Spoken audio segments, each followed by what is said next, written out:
নমস্কার, Orpheus মুখোটির official YouTube চ্যানেলে আপনাকে স্বাগতম। আমাদের আজকের গল্প অরফিয়াস মুখোটি রচিত রহস্য আর রোমাঞ্চে ভরপুর অপারেশন কংক্রিট। গল্পটি কিন্তু কঠোরভাবে প্রাপ্তবয়স্কদের জন্য। আর যারা এখনও আমাদের ইউটিউব চ্যানেলটি সাবস্ক্রাইব করেননি তাদেরকে অনুরোধ করছি, সাবস্ক্রাইব বাটনটা প্রেস করে আমাদের চ্যানেলটি সাবস্ক্রাইব করুন আর বেল আইকনটি টিপে নোটিফিকেশন অন করে নিন। কলকাতা এয়ারপোর্টে নামলো কুসুম। লাগেজ পেতে একটু সময় লাগলো, তারপরও বের হলো এয়ারপোর্ট থেকে। বের হওয়ার সময় একটা ক্যাব বুক করলো, তার কিছুক্ষণ পরে ক্যাব এলো। ক্যাবে বসলো কুসুম। ও এখন যাচ্ছে যোধপুর পার্কের একটা ক্যাফেতে। ওর বন্ধু মানসী ইউএস চলে যাচ্ছে, ওর ফ্ল্যাটটাতে থাকতে দিয়ে যাবে কুসুমকে। মানসী এখন ওর বাপের বাড়িতে আছে আলিপুরে। মানসীর হাজব্যান্ড ইউএসএতে শিফট করে গেছে। কুসুমকে চাবি হ্যান্ডওভার করে দিয়ে ও তার পরের দিন ইউএস ফ্লাই করবে। মানসী কুসুমের জেএনইউ এর বন্ধু। মানসী পড়তো হিস্ট্রি আর কুসুম পড়তো ইংলিশ। জেএনইউ থেকে ওরা 5 বছর আগে পাশ করে বেরিয়ে গেছে। জেএনইউতে পড়াকালীন ওরা দুজন দুজনকে চিনত। এখন ওদের একটা হোয়াটসঅ্যাপ গ্রুপ আছে যেখানে মানসী ওর খালি ফ্ল্যাটটার কথা জানায়। কুসুমও থাকবার জন্য ইন্টারেস্ট দেখায়। মানসী তার কলেজের বন্ধুকে ওর ফ্ল্যাটটা দিতে এক ফোঁটাও হেজিটেট করেনি। কুসুমকেও চিনত, ভালো মেয়ে হিসেবে কুসুমের সুনাম ছিল ইউনিভার্সিটিতে। যোধপুর পার্কে মানসীর বাড়ির উল্টো দিকে একটা জিম আছে। সেখানকার ইনস্ট্রাক্টর রোহিত। রোহিত 6 ফিটের মতো লম্বা, মাথার দুধারে চুল ট্রিম করা, দাড়ি গোফ ট্রিম করা। রোহিত সুদর্শন একজন পুরুষ। তার সবচেয়ে আকর্ষণীয় মেদহীন চাবুকের মতো শরীর। কফি শপের সামনে এসে দাঁড়ায় কুসুম। ক্যাবের ভাড়া মিটিয়ে ট্রলিটা টানতে টানতে ফুটপাতে আসে। কফি শপটা দেখতে পায়, তারপর মানসীকে দেখে এগিয়ে যায়। মানসী উঠে দাঁড়ায়, ওরা জড়াজড়ি করে। কুসুম ব্রেকফাস্টের অর্ডার করে। অনেক দিন পর তোকে দেখলাম রে। হ্যাঁ, কনভোকেশনের পর এই দেখা হলো। কেমন আছিস? ভালো, তুমি? এই চলে যাচ্ছে রে। তা তোর প্ল্যানটা কি? একটা অ্যাড এজেন্সি থেকে একটা কাজের অফার এসেছে। সব ঠিকঠাক হলে জয়েন করব। দিল্লিতে এত ভালো ভালো কাজ থাকতে হঠাৎ কলকাতায়? আমার ছোটবেলা কলকাতাতেই কেটেছে। ক্লাস 6-এ থাকতে বাবা বদলি হয়ে যান। তারপর এই শহর আর ওই শহর। বাবা কলকাতায় ফিরতে চাইতেন না। মাকে বাবা খুব মিস করতেন। সরি, মিস করতেন মানে? আমি যখন 5-এ পড়ি মা একজনের সাথে চলে যান। বাবার পক্ষে মাকে ভোলা কখনো সম্ভব হয়নি। তাই বাবা কলকাতার বাড়ি বিক্রি করে চলে আসেন দিল্লিতে। I am sorry. তোর মা তোদের সাথে আর কখনো যোগাযোগ রাখেনি? ওই লোকটা খুব খারাপ, একটা পাক্কা ওমেনাইজার। সে মাকে বিয়ে করার 3 মাস পর একটা দুর্ঘটনায় মা মারা যান। পুলিশ কিচ্ছু করতে পারেনি। শুনেছি ওই লোকটা ওই রকম ভাবে অনেক মেয়েকে ইউজ করেছে। এইরকম লোকদের কোনো দিনও ভালো হয় না। যাকগে, তুই আগে ব্রেকফাস্টটা সেরে নে, তারপর তোকে একটা ফ্ল্যাটে নিয়ে যাব।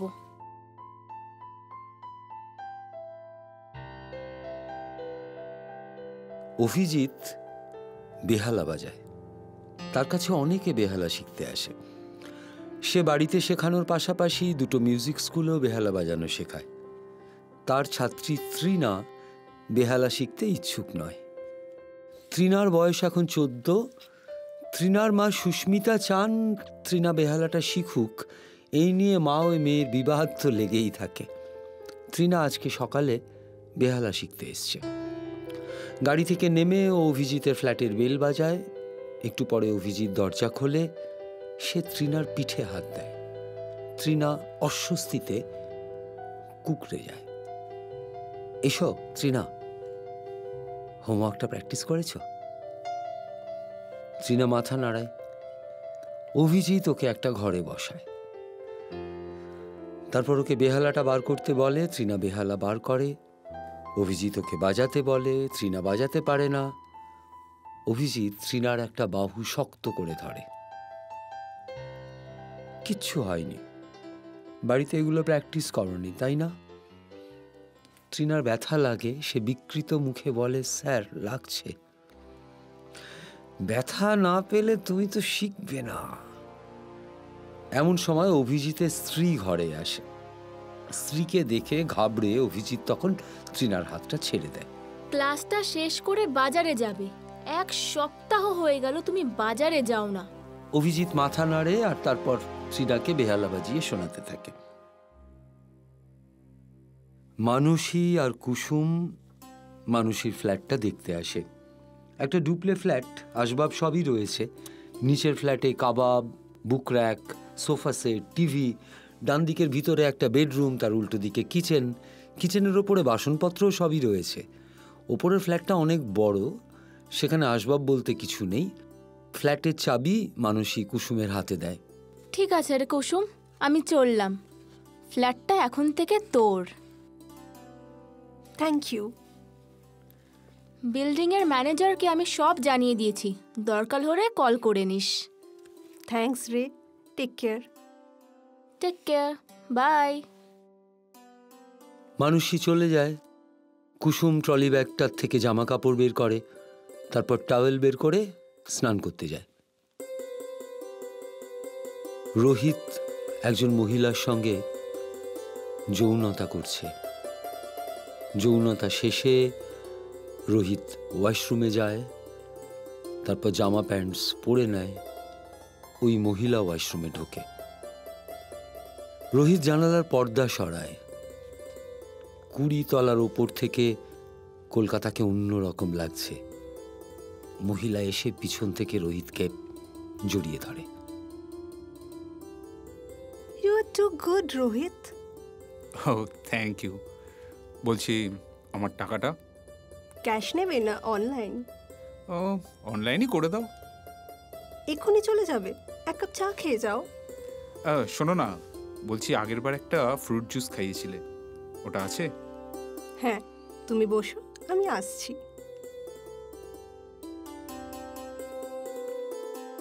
মহিলা একটা গ্লাসে করে ফ্রুট জুস নিয়ে আসে। রোহিত একটা ছবির সামনে দাঁড়ায়। আচ্ছা, এই ভদ্রলোককে? আমার ছেলে ইউএসএতে থাকে। রোহিত ফ্রুট জুসটা শেষ করে, মহিলা পেমেন্ট করে। রোহিতের ফোনে একটা টুন করে শব্দ হয়। পেয়ে গেছি, থ্যাঙ্কস। মহিলা রোহিতকে একটা চুমু দেয়। তোমাকে ছাড়তে ইচ্ছে করে না রোহিত? আমাকে তো যেতেই হবে আজকে, আবার দরকার পড়লে কল করে নেবে, দেখবেন বান্দা হাজির হয়ে গেছে। রোহিত সেখান থেকে বাইকের চাবিটা তুলে নেয়। Bye Rohit. Bye madam. Rohit ফ্ল্যাটটা থেকে বের হয়ে লিফটের সামনে এসে বোতাম টেপে ফ্লোরের ভিতর দিয়ে লিফটে উঠে আসে। রোহিত লিফটের কাছে আসে, তারপর লিফট থেকে ফ্ল্যাটের বাইরে বেরিয়ে যায়। অভিজিৎ বউয়ের কাছে আসে। বউ রান্না করছিল। এই শোনো না। কি হয়েছে ওখান থেকে বলো। আজকে করবে? 2 পয়সার তো মুরুত নেই, আবার করবে? এই একটা দারুণ কবিরাজি ওষুধ পেয়েছি, ওটাতে কাজ হবে। তোমার কিচ্ছু হবার নেই, তুমি হচ্ছে সেই তুবড়ি যেটা ফুস করে জ্বলে ওঠে আবার নিভে যায়। তুমি একবার এসেই দেখো না। করবে তো ঘষাঘষি, আমার এখন সময় নেই, যাও ভাগো। অভিজিৎ হতাশ হয়ে বাড়ি থেকে বের হয়। হাঁটতে হাঁটতে পাড়ার চায়ের দোকানে আসে, একটা চা অর্ডার দেয়। 2 কম বয়সী মেয়ে বসে আছে চায়ের দোকানে। অভিজিৎ তাদের মুখোমুখি বসে, মেয়ে দুটোকে দেখতে থাকে। মেয়ে দুটো একটা সময়ের পর সেটা বুঝতে পেরে সেখান থেকে উঠে চলে যায়। এই শহরেই থাকতো এক কবি, সম্বিত। তার বাড়ি জলপাইগুড়িতে। তারা 4 বোন ও 1 ভাই। 2 দিদির বিয়ে হয়ে গেছে, 2 বোন এখন পড়াশোনা করে। ছোটবেলা থেকেই কবি লেখক হওয়ার ইচ্ছে সম্বিতের। অনেক লিটল ম্যাগাজিনে তার লেখা ছাপা হয়েছে। সুদর্শন এই কবি গত 2 বছর ধরে কলকাতায় থাকছে। পড়াশোনার পর একটা ফার্মেসি কোম্পানিতে 1.5 বছর চাকরি করেছে সে। জমানো টাকার অর্ধেক বাবাকে দিয়েছে, বাকি টাকা সম্বল করে কলকাতায় এসেছে। এখানে যাদবপুরের কাছে একটা বাড়ি ভাড়া করে সে থাকে। বাড়ি বলতে একটা ছোট্ট ঘর, একটা টয়লেট আর ঘরের এক কোণে একটা পড়ার টেবিল। বাড়িটার একটা ছাদ রয়েছে, সেটাই সম্বিতের সব থেকে প্রিয় জায়গা। আর তার একটা পোষা বেড়াল রয়েছে, তার নাম অপরূপা। সম্বিত অনেকদিন ধরে একটা উপন্যাস লিখবে, তার চেষ্টা করে যাচ্ছে। 30 পাতার মতো এখনো অবধি লেখা হয়েছে, আর তারপর লেখাটা এগোচ্ছে না। 2 মাসের বাড়ি ভাড়া বাকি। বাড়ির মালিক পাঁচুদা সম্বিতকে বাড়ি ছেড়ে দিতে বলেছেন। সেটা নিয়ে সম্বিত খুবই চিন্তিত। তার পক্ষে এখন জলপাইগুড়িতে ফেরত যাওয়া সম্ভব নয়। সে এরই মধ্যে কলকাতাকে ভালোবেসে ফেলেছে। কলকাতার এটাই সবচেয়ে বড় গুণ যে একবার তাকে ভালোবেসে ফেলে সে কখনো তাকে ছেড়ে যেতে পারে না। অভিজিৎ ঘরে ফিরে আসে।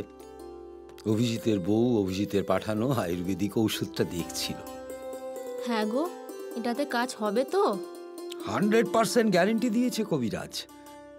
ঠিক আছে, দেখি তোমার ওষুধের কত দাম। অভিজিৎ ওষুধটা খায়, তারপর বউকে জাপটে ধরে ওরা বিছানায় এলিয়ে পড়ে। একটু পরে বউ বিরক্তি সহকারে উঠে বসে। এই তোমার ঔষধের দাম সব ফালতু, আমার জীবনটা বরবাদ করে দিল। বউ বিছানা থেকে উঠে শাড়িটা ঠিকঠাক করে, তারপর ব্যাগটা গোছাতে আরম্ভ করে। দূর, এই নপুংসকের সাথে আমার আর এক মুহূর্ত থাকবো না। অভিজিৎ বউকে সান্ত্বনা দেওয়ার চেষ্টা করে। মাইন্ডটা না ডাইভার্ট হয়ে গেছিল, বুঝলে? একটু একটু সুযোগ দাও, আমি সব ঠিক করে দেবো।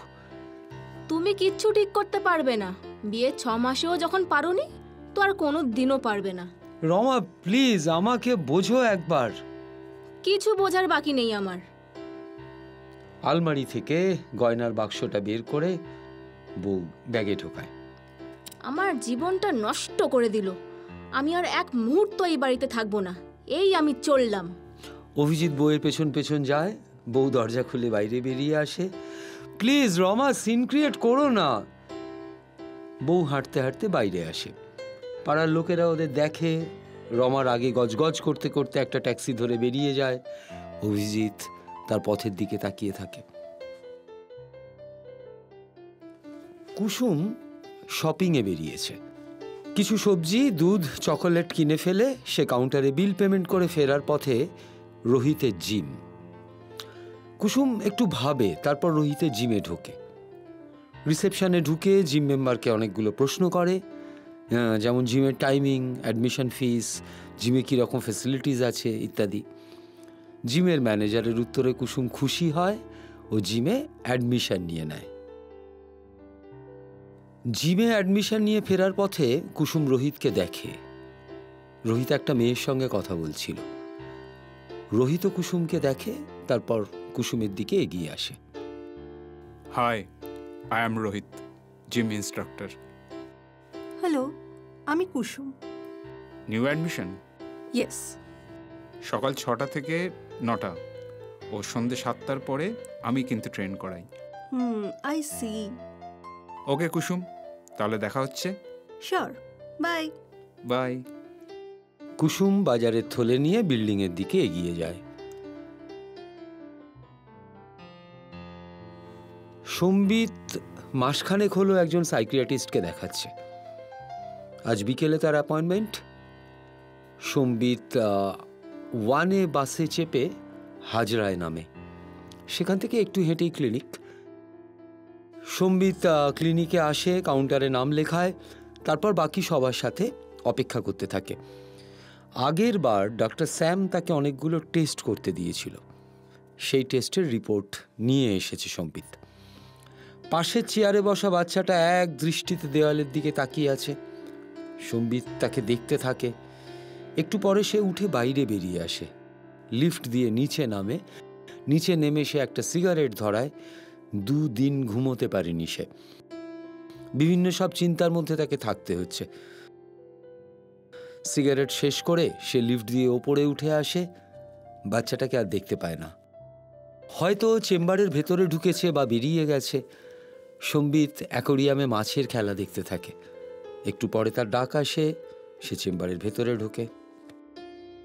হ্যালো হ্যালো, এই যে রিপোর্টগুলো। সম্বিত তার রিপোর্টগুলো স্যামের হাতে দেয়।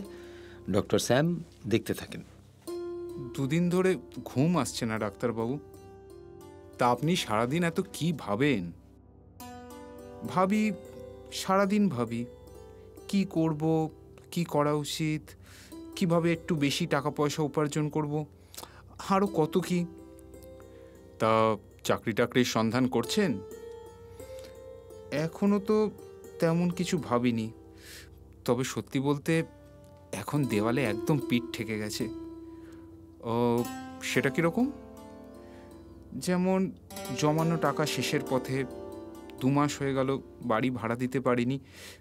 বাড়ির মালিক তো বাড়ি ছেড়ে দিতে বলছে। নেশা করছেন? খুব বেশিবার না, কখনো সখনো করে ফেলছি। আপনাকে কিন্তু ওজনটা একটু কমাতে হবে। আর হ্যাঁ ডাক্তারবাবু, আমার মনে হয় ওই আমার যে বেড়ালটা আছে ওটা না আমার পূর্বজন্মের প্রেমিকা। সেটা মনে হবার কারণ, এই বাড়িটায় আসার পর থেকে বিড়ালটাকে দেখছি, কি অপরূপ মায়া, সারাদিন আমার সঙ্গে একাত্ম হয়ে গেছে। অথচ ও তো একটা বেড়াল, আর বেড়াল তো মানুষ নয়। নিশ্চয়ই ওর সঙ্গে একটা কানেকশান আছে, আর সেটা এই জন্মের নয়, আগের জন্মের। তাই আমার মনে হয় যে ও আমার গত জন্মের প্রেমিকা। বুঝলাম। তা ওষুধ খাওয়াতে কিন্তু কোনো রকম গাফিলতি করবেন না। আর শুনুন, একটা চাকরি খুঁজুন, আমার মনে হয় আপনি পেয়ে যাবেন। আমি আপনাকে একটা ঘুমানোর ওষুধ দিচ্ছি, এটা খাবেন, দেখবেন ঠিক ঘুম আসবে। ডাক্তারের চেম্বার থেকে বের হয়ে সম্বিত হাঁটতে থাকে। একটা আতফালি চাঁদ সম্বিতের অনিশ্চিত জীবনের মতো ম্লান। রাস্তায় অসংখ্য গাড়ি, তারা সবাই হন্তদন্ত হয়ে গন্তব্যে পৌঁছে যাবে। সম্বিত সব কিছু নিয়ে সন্দিহান। সে এখনো জানে না কিভাবে সে পয়সা উপার্জন করবে। কলেজ থেকে বেরিয়ে কম্পিউটারের একটা কোর্স করেছিল, বাংলাটাও খুব ভালো লেখে। এই দিয়ে কি এই শহরে সে কোনো কাজ পেতে পারে তা তার জানা নেই। সম্বিত হাঁটতে হাঁটতে রাসবিহারী এভিনিউ পৌঁছায়। সেখান থেকে সে E1 বাসে চেপে পড়ে। বাসে যতগুলো সিট ঠিক ততগুলো প্যাসেঞ্জারই চাপতে পারে। দাঁড়িয়ে যাওয়া এই বাসে অ্যালাউড নয়। সম্বিত যাদবপুরে নামে, তার খুব খিদে পেয়েছে। সে 8B এর রুটি গলিতে আসে, রুটি ও মিক্সড তরকারি খায়, তারপর কফি হাউসে গিয়ে বসে, একটা ব্ল্যাক কফি অর্ডার করে। একটু পরে কফি দিয়ে যায় ওয়েটার রামদা। সম্বিত কফি খেতে থাকে।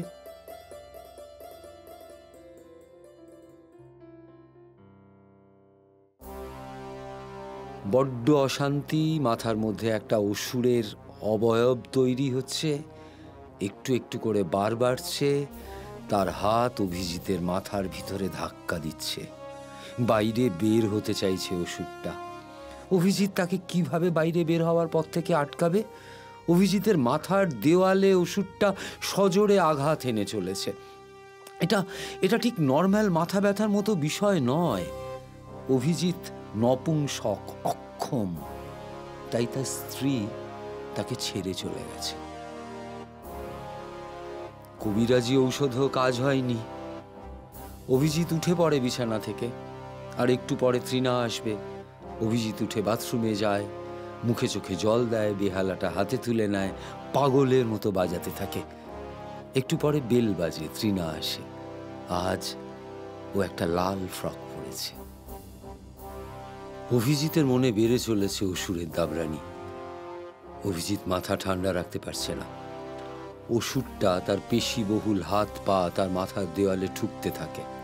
একটু পরে অভিজিতের মাথার খুলি ফাটিয়ে বেরিয়ে পড়ে বিরাট চেহারার ওষুধটা। তৃণা কিছু বুঝতে পারে না, তার অস্বস্তি হচ্ছে খুব। তৃণা বুঝতে পারছে না এই অস্বস্তিটা কি রকম, তবুও তার কান্না পাচ্ছে, কষ্ট হচ্ছে। একটা সময়ের পর সে অভিজিৎকে ধাক্কা দিয়ে সরিয়ে দেয়, তারপর ছুটতে থাকে দরজার দিকে। 5 পা হাঁটলে যেই দরজাটা পাওয়া যায় সেটা অবধি পৌঁছতে তার সময় লাগছে অনন্ত যুগ। তৃণা দরজার ছিটকিনিটা খুলে বাইরে বেরিয়ে আসে, ড্রাইভার কাকাকে কল করে, একটু পরে গাড়ি আসে, সে গাড়িতে উদ্ভ্রান্তের মতো বসে পড়ে। গাড়ি ছুটতে থাকে কলকাতার রাস্তায়। রাস্তাও আজ শেষ হচ্ছে না। তৃণাকে এখনই বাড়ি ফিরতে হবে, স্নান করতে হবে।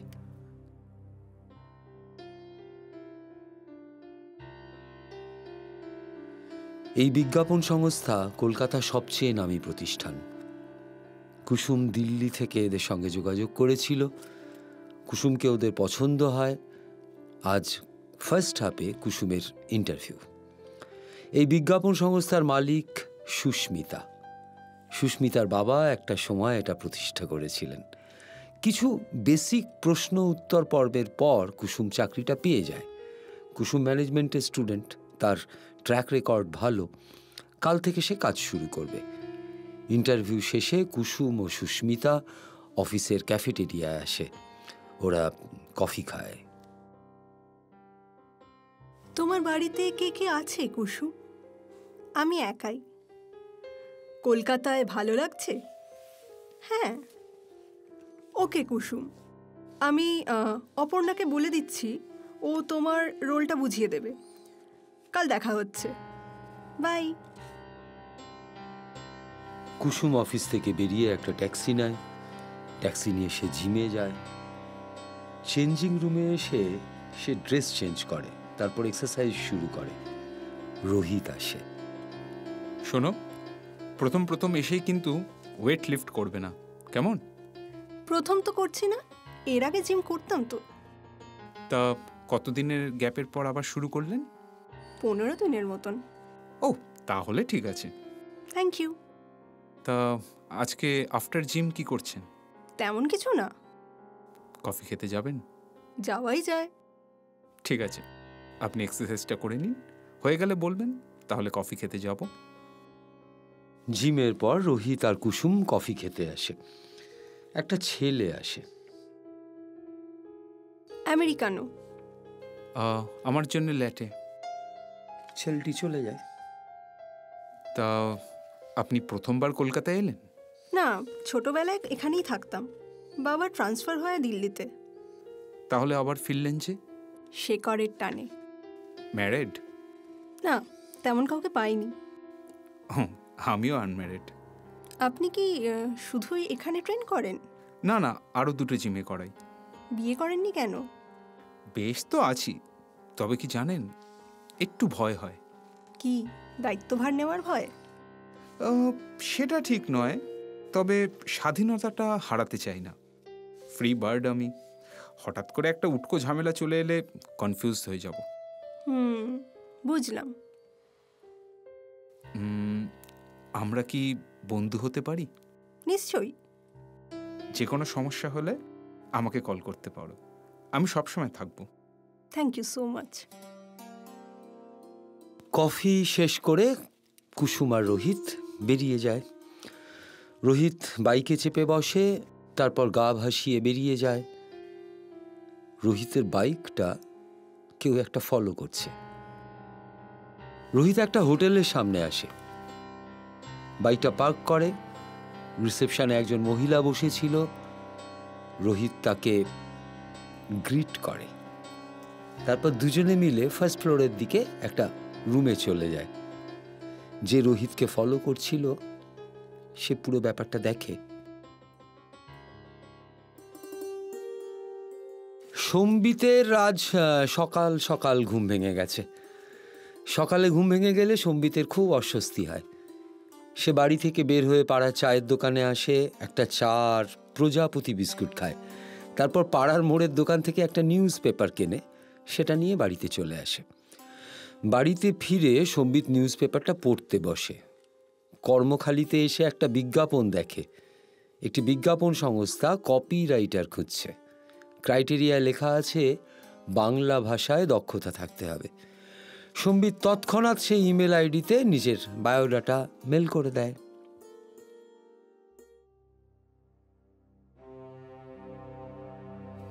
রোহিত রোহিত বাইক চালিয়ে একটি নতুন কনস্ট্রাকশন হচ্ছে এমন একটা বিল্ডিংয়ের সামনে আসে, বাইকটা পার্ক করে। ভেতরটায় ঢুকে যেখানে নিম্ন মধ্যবিত্ত পরিবারের একটি মেয়ে দাঁড়িয়ে আছে, রোহিত তার সাথে কথা বলতে থাকে। একটা সময়ের পর মেয়েটা চিৎকার করে বলে সে প্রেগন্যান্ট। রোহিত তাকে চুপ করিয়ে দিয়ে বলে বাচ্চাটাকে অ্যাবর্শন করে দিতে, যা টাকা লাগে সে দেবে। মেয়েটা বলে সে রোহিতকে খুব ভালোবাসে, রোহিত কেন তার সাথে ভালোবাসার খেলা খেললো সে জানতে চায়। রোহিত তাকে বলে বাচ্চাটার অ্যাবর্শন না করালে সে মেয়েটাকে কড়া শাস্তি দেবে। রোহিত এটাও বলে যে সে মেয়েটাকে ভালোবাসে না, খেলার ছলে ভুল হয়ে গেছে তার। মেয়েটা কাঁদতে থাকে। রোহিত সেখান থেকে বের হয়ে বাইকে চেপে বেরিয়ে যায়। দেখা যায় সেখানে কুসুম দাঁড়ানো। কুসুম রোহিতকে ফলো করছিল এই কদিন ধরে। কুসুম ওই মেয়েটাকে কিছু বলে না। সে সেখান থেকে ট্যাক্সি নিয়ে বের হয়ে যায়। ট্যাক্সিতে যেতে যেতে কুসুমকে কুসুমের বস সুস্মিতা কল করে বলে যে আজ তার মেয়ে তৃণার জন্মদিন, আজ সুস্মিতা অফিসে আসবে না। সে কুসুমকে তার বাড়ির অ্যাড্রেস পাঠাচ্ছে, কুসুম যেন সময় মতো তার বাড়িতে চলে আসে। কুসুম ওকে বলে ফোনটা রেখে দেয়।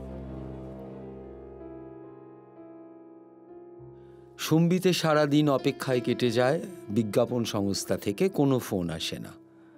সম্বিত বাড়ির ছাদে আসে, তারপর ছাদের পাঁচিলটায় উঠে দাঁড়ায়, তারপর হাঁটতে হাঁটতে কবিতা বলতে থাকে। কুসুম অফিস থেকে তাড়াতাড়ি বাড়ি ফিরে আসে ও তারপর পার্টিতে যাওয়ার জন্য রেডি হতে আরম্ভ করে। সম্বিত তার পোষ্য বিড়ালটার সঙ্গে কথা বলছে। এত অভিমান করো কেন? বলছি না আসছে বুধবার যাব, তোমাকে একটা মেলায় নিয়ে যাব, সেখান থেকে তোমাকে একটা ডুরের পাড়ের শাড়ি কিনে দেব। কি হলো, তুমি শাড়ি পরবে না? সালোয়ার চাই তোমার? আচ্ছা বাবা, তাই হবে, কিন্তু মেলায় তো সালোয়ার পাওয়া যাবে না। হাঁটতে হাঁটতে আমরা মেলায় যাব। কি নাগরদোলায় চললে তোমার মাথা ঘোরে? তাহলে মেলায় না গিয়ে শপিং মলে গেলে কেমন হয়? কালকে আমার চাকরির ইন্টারভিউ, তারপরেই আমি রাজা। সম্বিত কথা বলতে থাকে। বিড়ালটার গায়ে হাত বুলিয়ে দেয়। বিড়ালটার সাথে সাথে ম্যাও ম্যাও বলে। অফিসে সারাদিন কাজ করে সন্ধ্যায় সুস্মিতার বাড়ি যায় কুসুম। সুস্মিতার বাড়িতে পার্টি হচ্ছে। তৃণা কেক কাটে, তারপর নিজের ঘরে চলে যায়। কুসুমের তৃণাকে একটু অন্যরকম লাগে। একটু পরে কুসুম তৃণার ঘরে যায়। হাই তৃণা। তৃণা কোনো উত্তর দেয় না। তখন কুসুম বলে, আমি কুসুম, আমি কি তোমার সঙ্গে একটু কথা বলতে পারি? তৃণা তাও কোনো কথা বলে না। আমি বুঝতে পারছি তুমি ডিস্টার্বড, কিন্তু যদি বলতে তাহলে তোমার কষ্টটা একটু কমে। আমার খুব কষ্ট হচ্ছে আন্টি। আরে ওকে বেটা, তুমি তোমার মাকে বলেছো? আন্টি, এই কথাটা না মাকে বলা যায় না। আমাকে যদি তুমি তোমার বন্ধু মনে করো তাহলে তুমি আমাকে বলতে পারো, আমি কিন্তু কাউকে বলবো না। আমার ভায়োলিন টিচার। তৃণা কেঁদে ফেলে। কেঁদো না বেটা, তোমার ভায়োলিন টিচারের নাম্বারটা আমায় দাও, আমি ওকে পানিশ করব। তৃণা কুসুমকে ফোন নাম্বারটা দিয়ে দেয়। মাকে এখন কিছু বলতে হবে না, আমি বললে তারপর বলো। হ্যাঁ বেটা। কুসুম তৃণার ঘর থেকে বের হয়, পার্টিতে জয়েন করে। মাঝ রাতে কুসুম দুঃস্বপ্ন দেখে। কুসুম দেখে একটা বাচ্চা মেয়ে এই ঘর থেকে ও ঘরে ছুটছে, তাকে ঘিরে কয়েকজন পুরুষ, আর একটা ভায়োলিনের ওপর টুপ টুপ করে রক্ত পড়ছে, আর একটা কালো টেলিফোন বেজে চলেছে। কুসুমের ঘুম ভেঙে যায়। ও উঠে পড়ে, ফ্রেশ হয়ে সকালের খবরের কাগজটা হাতে তুলে নেয়। একটা খবর পড়তে গিয়ে চোখ আটকে যায়। একটা মেয়ে আত্মহত্যা করেছে। কুসুমের চিনতে কোনো অসুবিধা হয় না যে এই মেয়েটি রোহিতের সেই গার্লফ্রেন্ড। কুসুম রেডি হয়ে নেয় আর তারপর বেরিয়ে পড়ে। হাঁটতে হাঁটতে একটা হার্ডওয়্যারের দোকানে আসে, দোকানে ঢুকে পড়ে। অফিসে সুস্মিতা কুসুমকে খুঁজছে। একজন বলে কুসুম এখনো আসেনি। সুস্মিতা কুসুমকে ফোন করে, তখন কুসুম বলে সে লিফটে আছে। একটু পরে কুসুম আসে। তখন সুস্মিতা তাকে বলে কপিরাইটারদের ইন্টারভিউ আছে, তাই কুসুমকে থাকতে হবে। একটু পরে ইন্টারভিউ শুরু হয়। কয়েকজনের পর সম্বিত আসে। সম্বিতকে সুস্মিতা প্রশ্ন করে যে সে কেন এই চাকরিটা করতে চায়। সম্বিত তখন তাকে বলে যে ওর যা বিদ্যে তাতে এই চাকরিটা ও পেতে পারে। কুসুম তখন তাকে জিজ্ঞেস করে, আপনার কপি দেখে মনে হলো আপনি নারী বিদ্বেষী। তখন সম্বিত তাকে উত্তর দেয় সে তার মা ও তার প্রেমিকাকে শ্রদ্ধা করে, কিন্তু বাকি নারীদের নিয়ে তার কোনো মাথা ব্যথা নেই। তখন কুসুম তাকে জিজ্ঞেস করে, আপনার প্রেমিকা কি করেন? তখন সম্বিত বলে খায় আর লেজ নাড়িয়ে ঘুরে বেড়ায়।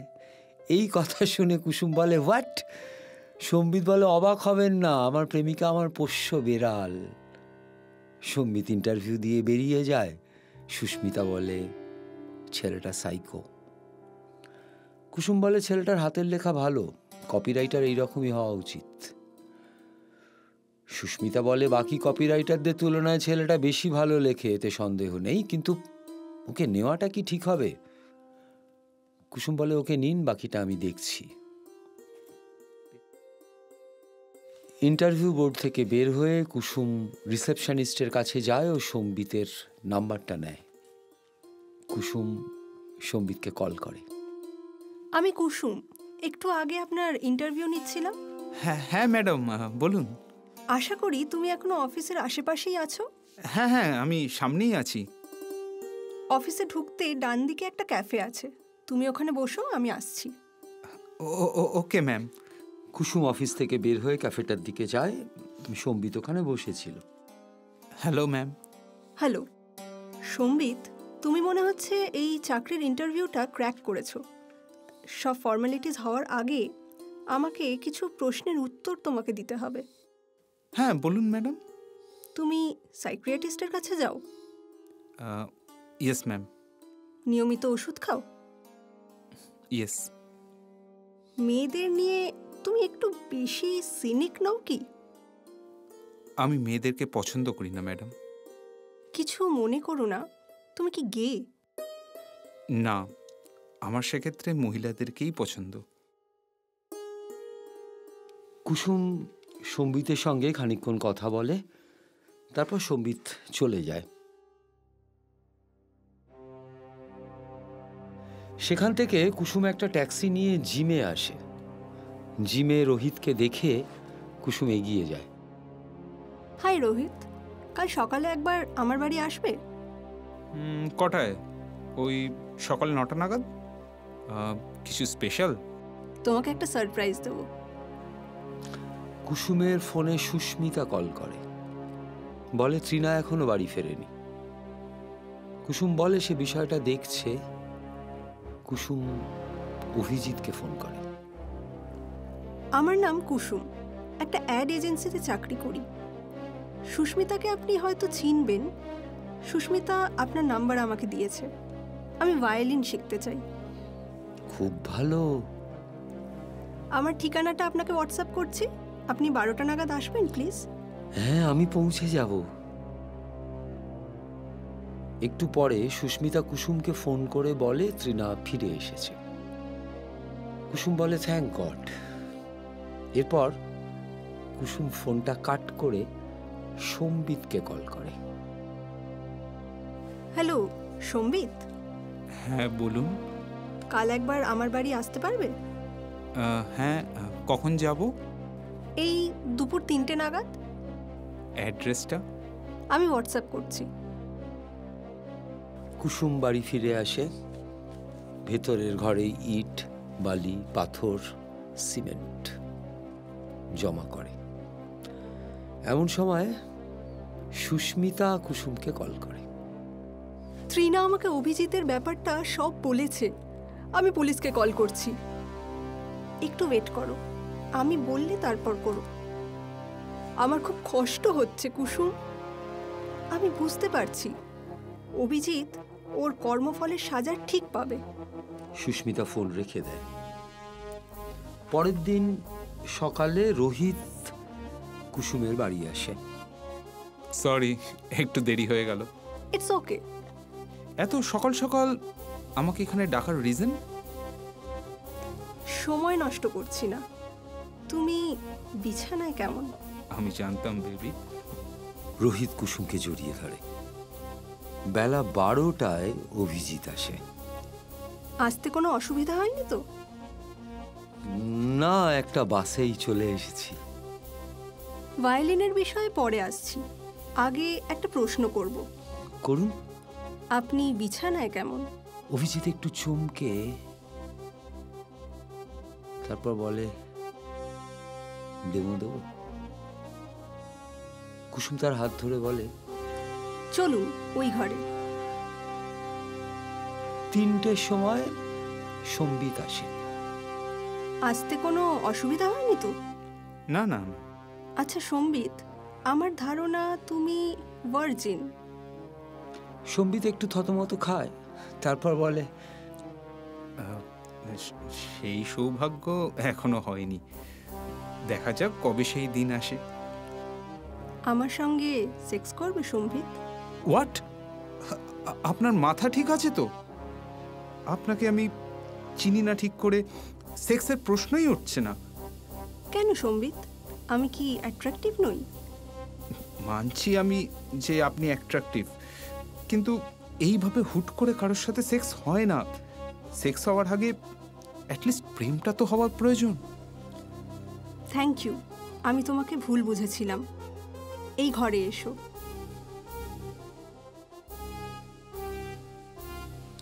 সম্বিত কুসুমের সাথে ঘরের ভেতরে যায়। ঘরটার মাঝ বরাবর একটা সদ্য নির্মিত বেদি ইটের গাঁথুনি দিয়ে তৈরি।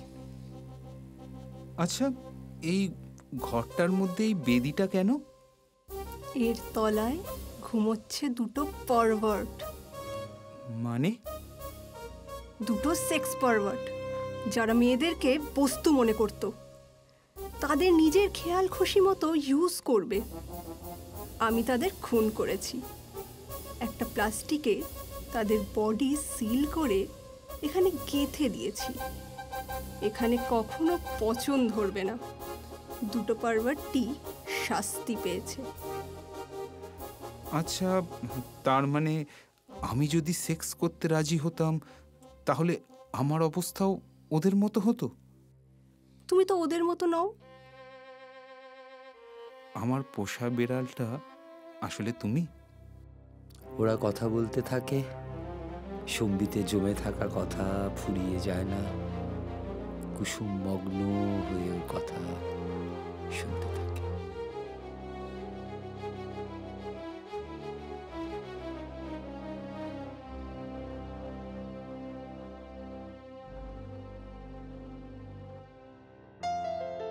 গল্প পাঠে আমি সুপ্রিয়, আমি অরিত্র, আমি অনুশ্রী, আমি Nabanita. Recordist Samiran, studio movies and music, আর সমস্ত অনুষ্ঠানটির প্রযোজনা এবং নির্দেশনায় অরফিয়াস মুখোটি।